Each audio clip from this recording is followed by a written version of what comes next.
jam-pack naman sa sustansya, jam-pack din sa cooling effect. Yan ang ituturo sa atin ng ating panauhin ng Marketing Officer for Matstone Juicer Philippines, si Mr. TJ De Guzman. Good morning and welcome to Homepage. And of course, kasama natin si Karen. Okay. So ano ba yung gagawin natin ngayong umaga, TJ?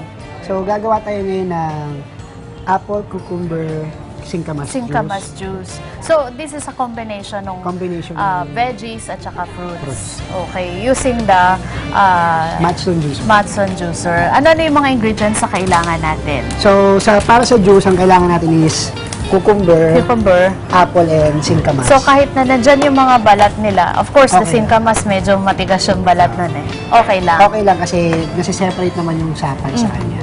So, itong juicer ninyo, ang function niya, aside from being a juicer, meron pang iba.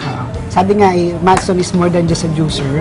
So, pwede siya mag-grind, mince, make sorbet, noodle, pasta, saka grinder na rin siya. Saka grinder. At after nung juice, gagawa tayo ng sorbet. Natural sorbet. Natural sorbet. Ano ba yung mga health benefits nito, TJ? Ano? Bakit maganda na may juicer ang isang tahanan? Kasi nga, sabi nga natin kapag juice, directly sa bloodstream natin. So, yung mga vitamins, enzymes, and nutrients is directly sa bloods natin. So, mas okay yung absorption natin ng mga nutrients. Ayan. So, papakita sa atin ni Karen kung ano yung gagawin natin dito sa fruits and veggie combined. Yes. So, madaling-madali lang yan, di ba?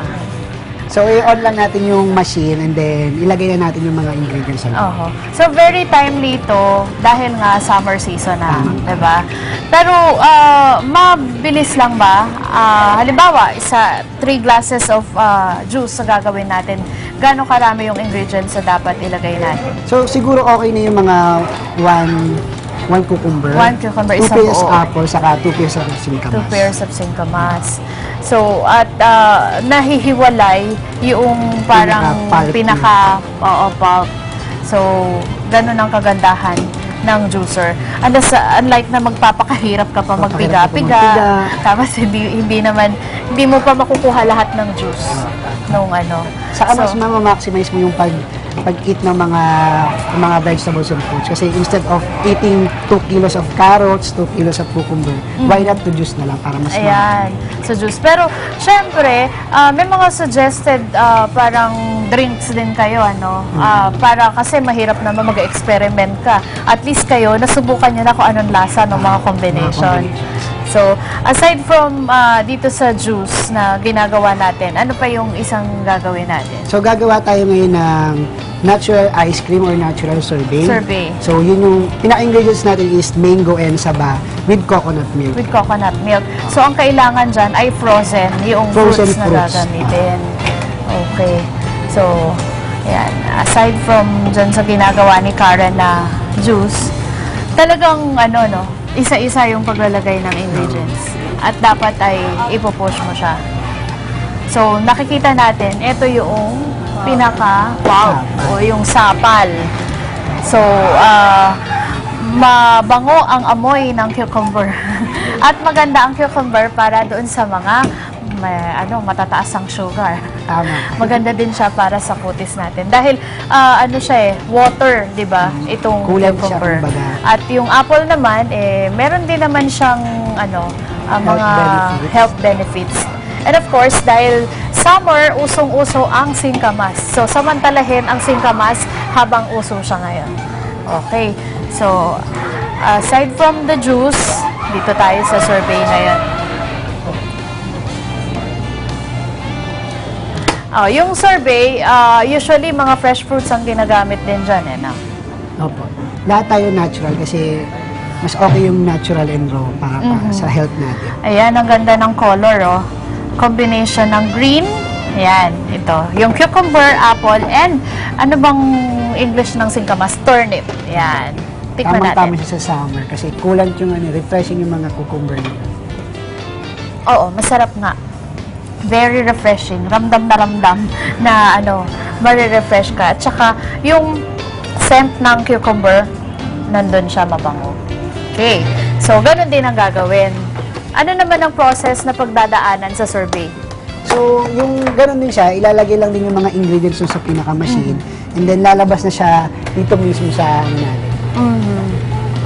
So, ito, meron ding ano, o wala na, kailangan tanggal na pati yung mga balat niya. Balat. Kasi kasama talaga siya. Kasama so, kailangan siya talaga. tanggalin yung mga balat niya. Okay. So, parang natural ice cream. Instead yung bumili kayo ng mga ice cream sa mga market, mas okay yung go to natural na para sa health ng mga kids and ng family. So, paano natin lalagay yung coconut milk dyan? Iko-combine lang din So kasi siya. isa sa mga recipe ng mga ice cream talaga, mga milk. So instead of using mga processed milk, mas okay na yung coconut milk yung gamitin natin para mas healthy. Natural na natural din. So ginagawa rin to sa Matchstone Juicer. Nakakapagpiga rin tayo ng mga coconut Ng sa coconut? Yes. Hindi ka na mahihirapang Hindi ka na magpawis magpagpiga, at yeah. magpiga. So, doon Basta din siya ginagawa. i-slice mo lang siya, tapos gano'n din. Ipakayod, tapos i-process Ipakayod. natin sa juice. Okay. So, mahihiwalay ng talagang hiwalay na hiwalay ang sapal niya. To make it creamier yung natural sorbet natin, lagyan natin ng coconut Ng coconut milk. Okay yan. So, idadaan din ba natin siya sa isang proseso? Ano, ginawa na namin siya kanina para medyo mabilis tayo. Okay. So, meron na tayong finished product. Kasi, syempre, medyo may katagalan. Pero, ang kagandahan nito ay all natural. Yan, all natural. At ito ay combination ng mangga Mangga at saba. So, i-ano lang natin siya. Tapos, i-frozen pa uli natin siya. Hindi na natin siya kailangan i-frozen. Hindi na natin siya kailangan i-frozen. So, hindi rin kailangan ang sugar dahil natural sweetness na kasama noong ating prutas ang magbibigay ng tamis. Tama. So, ayan. Mamaya papakain natin kay James at saka kay Doren. Yung itong sorbet. Kasi frozen siya eh. Food taste natin. Kasi walang paano natin i-food taste? Walang nakalimutan nila tayong bigyan ng teaspoon. Pero? Meron na kayo? Patikim nga, ang daya nyo, bakit kayo? Lika nga, dito, go. Lika na, bakit kayo lang ang meron, tapos ako wala? Kasi minum ka doon ng juice. Okay, Kami doon. ayan. Sige, first taste ka. Huwag na. Pwede naman kayo mag-share na spoon eh. Husband and wife. Ayan. Ngayon, masarap. Dito ako sa kabila. Mahigit-tikim Oo ako dito nga. sa kabilang side. Tikim nga. Ayan. Okay. So, thank you so much, TJ, you at so sa much, pag-introduce sa amin sa ganitong mga prosesong kailangan pagdaanan para sa masarap na mga pagkain at Recipe. juice, recipe na refreshing ngayong summer. So, Thank thank you, you so much. Ayan, si TJ De Guzman, ang Marketing Manager for Matson Juicer Philippines.